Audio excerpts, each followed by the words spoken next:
Welcome, welcome, Stephanie Ruhle. Thank you, I dressed up for you. As long as it's fleece, that's all that It's fleece matters. lined, I told you before. This sweatsuit was in a Salvation Army bag that my daughter left outside her room, and, it turned out it fit me, so Yes, whoever and thought they were it's getting it, they're not. I'm wearing a 7th and grade girl's too small sweatsuit today, and I've been and it's wearing it every very day for a week. warm, It right? is.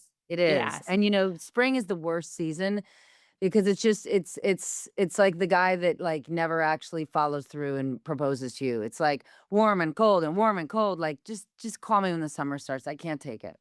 I'm Um, colder in the spring than I am in the winter. I too am freezing. So let's talk about the American people, though, who are any which way unhappy. There's this Gallup survey that you had wanted to talk about. I want to talk about that, but then I want to pull out and talk about all of the surveys on the economy that we see that all of a sudden, for the first time in a very long time, Democrats have the edge on the economy. Democrats have the Ish, edge ish. because Republicans are failing at it, and the Oh thing that's yes, extraordinary about this Gallup poll is people feel worse about the economy today than they did during COVID, than they did during the Great Recession, and so we have to pull apart why that is because usually, like, a president gets blamed for the economy that he's presiding over, but it's usually not the president's fault. In this right. case, almost all of the negative things happening to us from an economic perspective are direct policy decisions made by Donald Trump. So you could say to me, Correct. Stephanie, why are people feeling worse than they were during the recession when we Mhm. saw scores of people lose their homes, when we saw people lose their jobs? Obviously, during COVID, America was home, massive layoffs, massive unemployment. But why do people feel so bad now? Well, look what the president has done, right? The trade war made people lose job. It hurt manufacturing. It hurt small Mhm. businesses. It hurt big businesses. It hurt farming. Now we find ourselves with a president who is going to focus on the cost of living. He has launched a war that, as of today, we've learned has already cost $30 billion. Okay. Pete Hegseth is asking for $1.5 trillion That's right. for a war that they have not sold to the American people is a good idea. And now Right. our gas is $4.18 a gallon. And remember, people were really unhappy with the Biden administration for what they felt like Biden administration was insensitive about economic realities for the Mhm. American people and saying that it was short-lived. Trump is that times 10.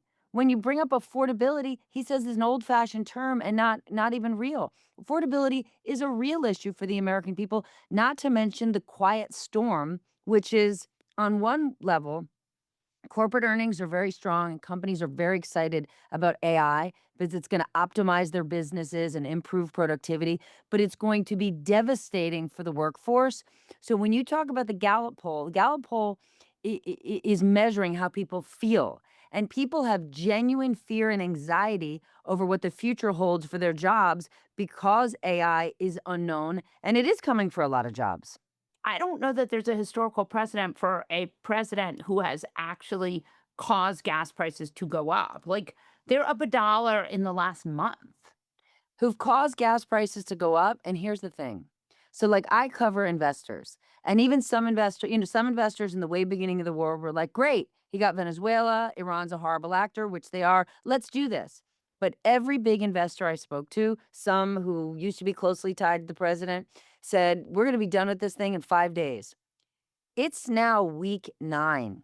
Damn. Even if the war ended tomorrow, which it's Yeah. not going to, we're in an energy crisis and we're not even feeling the impact like countries are around the world. We're just coming off our government bailing out Spirit Airlines, which Yeah. was already an airlines heading to bankruptcy. Right. And now here we are bailing them out, and there could be more airlines knocking on the door next. Yeah. No, I definitely think there will be. I want you to talk more about the investors because you and I both know we spent a lot of time, like about 2 years ago, with you hearing from everybody in the world who was an investor, a CEO, etc., being like, we don't love Trump, but this is going to be good for us, right? Or some of The them truth love is but Trump the too. truth is, a lot of them still feel that way, okay? You and I just Yeah, came from the White House Correspondents' Weekend, and let's be clear. If you're a CEO going to the White House Correspondents' Weekend, you're down with this president. for But I'll tell sure. you, business people I speak to are still like, it's working for me." They don't like him, they don't like lots and lots of policies, they see all the risks involved, but they contort themselves into pretzels to make excuses for him Mhm. because they love the access they have. Again, pick your CEO, can pick up the phone and can either call the president, can call Scott Bessent, can call Howard Lutnick. And I'm not saying that it's just. They can manipulate this White House to get people they want, to get policies they want, and it's totally short-termism, right? This Right. is what happened in Russia. Look what happened to all the oligarchs, right? They chummed Mm. up to Putin, they made lots of money, and then he turned around and stabbed them in the back, right? Yeah, You or could stab or absolutely see actually the same or literally yes, stab them, or yes. literally stab them. Yeah. The one CEO that even sticks out in my mind as it relates to the ballroom, it was weeks ago, months ago now Jamie that Jamie Dimon. Dimon said, "We are not JP Morgan is not writing a check for this Yeah. ballroom because next administration or when and if Democrats gain power, they're gonna come after all of us for corruption." Now Mhm. here we are. All of these companies and big donors wrote giant checks for the ballroom that was supposed that Trump had told us over and over, and the administration said, "Stop complaining about the ballroom. Yeah. This is not coming from taxpayer dollars." Now, all these companies wrote big checks, and now Lindsey Graham's proposing a bill that says, yes, now Congress is going to appropriate $400 million for this thing. And the reason I bring it up is for two reasons. When Jamie Dimon came out and said, "No, we're not writing a check," what did he get? Sued by the administration, right? And Mhm. so businesses are trying to figure out how to navigate Trump in that way. And then as it really the ballroom number takes you right back to sentiment and people feeling bad about the economy. People cannot afford the gas they're putting in their tank. They are not Mhm. getting raises at work. Many, many companies are in this frozen mode where they don't know what they're going to do next, Mhm. and they can't afford their health care. And now they're saying, "Why in God's name are you now asking for $400 million of taxpayer dollars Mhm. for a ballroom? For what? Yeah. Parties?" The Yeah. the the the voters I'm talking about, they're not getting invited to any parties in that ballroom, and many of those voters are directly Donald Trump's original base, that same Mhm. base that listened to "No New Wars" and "America First," i.e., America alone, which is not where we are. Yeah, I mean, if you wanted a losing midterm message, it might be $4 gas and we need this $400 million ballroom Yeah. paid for by tax bill. But that was Lindsey Graham. I mean, that was just an incredible. I want to talk about that moment because there was a moment where Donald Trump had a lot of political capital yet again, right? He had just had another attempt on him. It was like a moment where he could have really gotten a bump from that, and he You could, mean and he Saturday night. yeah, Saturday night, and he even like, his rhetoric around it was pretty sane, like, it wasn't like the last time, it was sort of more bipartisan, and he could have asked for something else that might I have don't know been I don't know that he could have asked for something else. However, there are these moments, right? The country is desperate for right. humanity. We are Mhm. desperate for messages of decency. And the incident on Saturday did give the president, right? It gives one a president, I don't want to say wipe the slate clean, but it actually gives you a moment to reset, to say, "I know terrible things have been said and done, blah, blah, blah. Yeah. Let's let this horrible moment force us to take a breath, come Mhm. together, and care about one another." And he had that opportunity where I think many, many people's hearts and minds, to an extent, would have been open. For sure. Um, and he immediately politicized it into, "Give me the money for a ballroom. We need a ballroom." And by the Yeah. morning, the entire MAGA influencer industrial complex had their messaging out there saying, "We must have a ballroom. We must have a ballroom." Yeah. I agree. I also wonder if, yeah, I mean, I definitely think that we wanted presidential, like that sort of moment where a president says we're all together. And we don't, he never really does that. I may or may not have told you this story. Right after the president won, I called someone very, very, very close to him. And I said, look, America just showed us the pendulum has swung to an extent. That this is an opportunity for the president to say, let's come together, right? Like the current president painted Kamala Harris or painted Democrats in such a super woke way. Right. And that helped them in the election. So I For say to sure. this person very close to the president, this is Trump's opportunity in his early days, in his inauguration speech, really to say, let's come together. And when I tell you this person screamed, yelled, and cackled at me, like, "Come together, come to the middle." I mean, this person spiked a ball in my face, punched me in the teeth, laughed their head off, and basically said, "Absolutely not. Every single naysayer out there should get on their knees and beg him for mercy and forgiveness." And I was like, "Oh my goodness, I'm so sorry. I had a rational thought for you for a second." And then I realized, like, the president is grievance and spite have Right. driven him into power, and everyone who thinks he's going to pivot is fooling themselves. And that does make sense when you look at the war for a minute, like his complete what people are always like, why doesn't he try to sell the war? Why doesn't he try to, why isn't he ever sort of trying to sell stuff? But it makes sense if he's just so angry and just like this, the sort of imperial presidency. But babe, here's why they can't sell the war, because it's unsellable. Right. Because the argument that they make isn't true.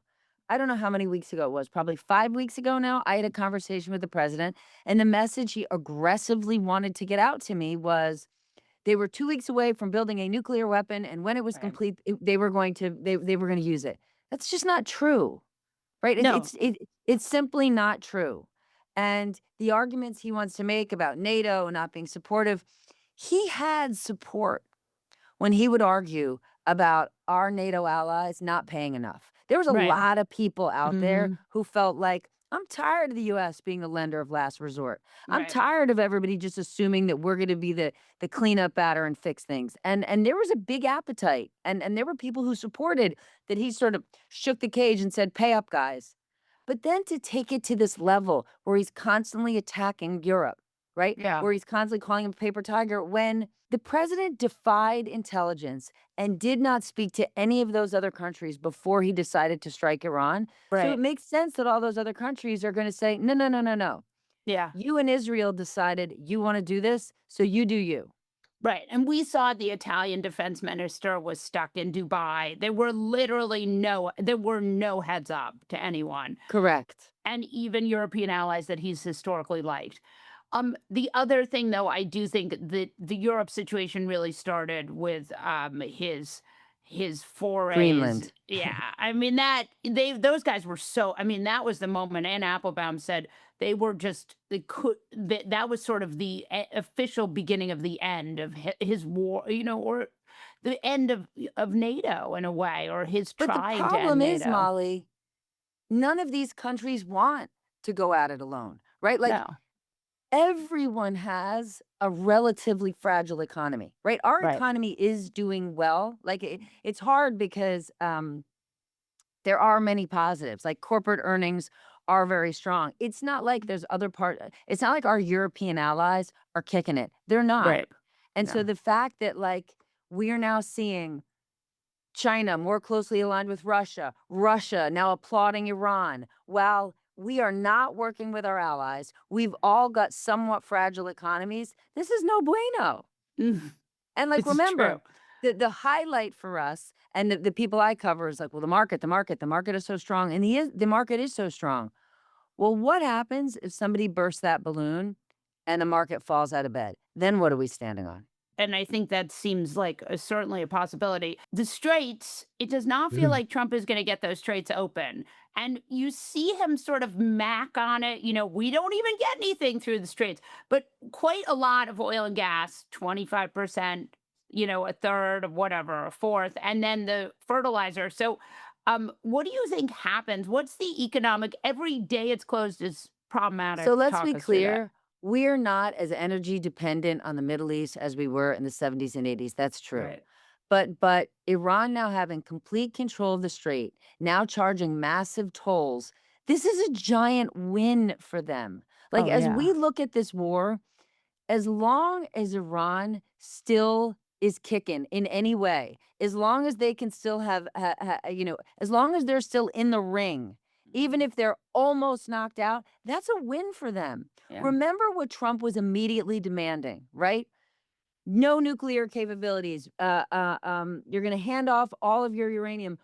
We want a regime change. What are we going to get? Like at this point, what are our ultimate goals? Because, while yes, this has been devastating for Iran, remember, the Iranian regime doesn't mind if they're devastated, right? Right. They don't mind if their people are suffering. They've made their own people suffer. And Yeah. remember, it was 2+ weeks ago, Trump said, oh, we're talking about, maybe we're gonna co-control the strait. We're gonna co-get this, Right.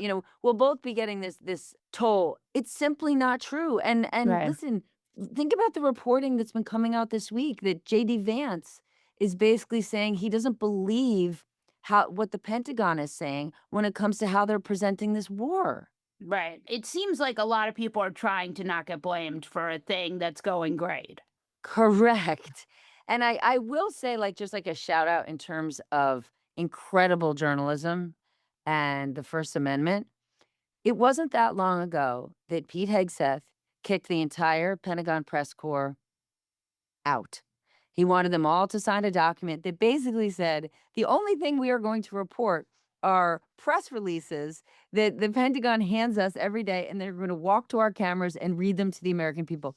That's Right. state run media.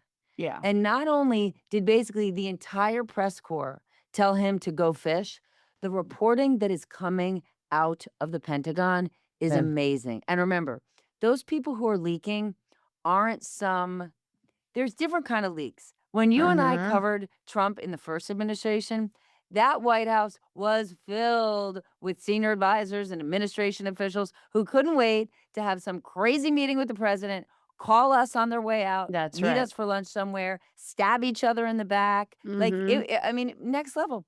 The leaks that are coming out of the Pentagon, these are career department Yeah. officials, okay? These are Yeah. people from the military. And the reason they're blowing a whistle is because they're panicked about our national security. That's a different kind of leaking, and the reporting that we're getting is extraordinary. When those Yeah. people are sounding the alarm, that's a lot more than Jared versus Bannon versus Mnuchin It's versus John Kelly. true. That's a Yeah. totally different game. Yeah. I think that's a really good point, and that's what we're seeing from government writ large too, is people who are worried about, HSS or I mean, it is That's why I interest have a lot less reporting this time, because those career civil servants who work in the government who are saying this is a crisis are different from people in the last administration. Like, I can't stand him. Let me tell you what he said today. Well, and I think we see that in the reporting, right? That there's just Yes. less. But I do think that, we saw Hegseth today, Hegseth's on the Hill trying to explain what's going on with the war. And the clips are pretty amazing. And he does seem to Molly, have trouble. what if you were a military parent? Okay. Oh, So what yeah. has Pete Hegseth done this week? Made some videos, spent some time Kid Rock, with Kid Yeah. Rock. Yeah. What is he doing today? Sending out a funny a cartoon of him as Franklin, with Franklin the turtle before he goes into this hearing. We've got men and women Oh, yeah. serving our country. How would you feel if you were a military parent watching this? I have a kid who is ROTC or about to be ROTC. I do not like it. I mean, it's Okay, very but isn't that scary. super sad? Like, I just Yes. want to take a moment to have a child who Yeah. wants to pursue ROTC should be such an incredible point of pride. I Pride know. as a patriot, pride as a Right. parent, and now you're sitting here going, "I don't feel good about this." That's No. terrible.